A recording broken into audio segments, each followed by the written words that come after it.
Okay, so welcome back to the Millionaire Incorporated Forex Basics trading course. Now we're going on to module 4 and the types of orders you can use. So what we're going to cover are buy and sell orders at market, limit orders, stop orders, and what's the bid and ask price. So when you're about to place a trade or an order, it's very important to know what kind of trade you're placing, because there are a couple different types that you can actually place depending on your strategy and style and what you're doing at the time. So the different kinds are buy and sell orders at market, buy and sell limit orders, and also buy or sell stop orders.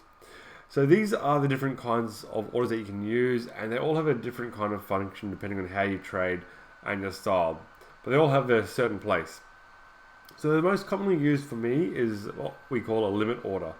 So these allow me to identify a price to trade for a currency pair from, and I can set a buy or sell trade and walk away.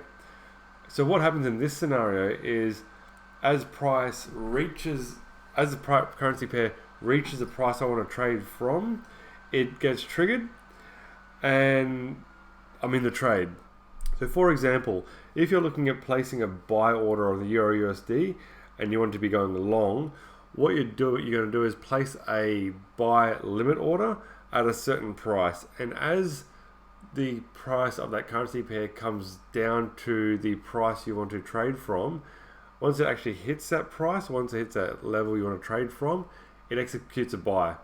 So these kind of work well if you're wanting to kind of trade often areas straight away.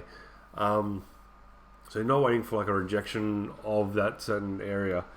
So a similar thing works for a sell order. If you're wanting to sell, say, the Euro US dollar, and you're waiting for price to come up to a certain point, you place that pending sell order at a certain price, say 1.1115. It's currently at 1.110, so it's got 5 pips to move. As it comes up to that area waiting for, once it hits that level at 1115, it triggers the sell order and you're in a sell, and you need the price to actually move down to make a profit. Stop orders are a similar thing, but instead of coming up to a particular price you want to place an order from, you want it to continue in the direction of the price action. So these are typically used for rejections of areas or continuations of trends.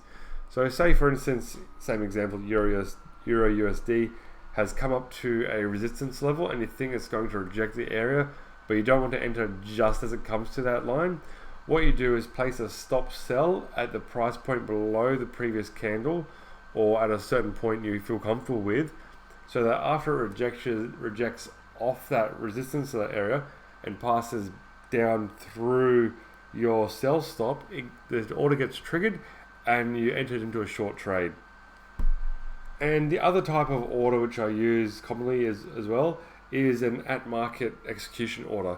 So this pretty much allows me to enter a trade immediately. So if I think a trade is going to go long from where the price currently is, I'll place a buy order on the spot.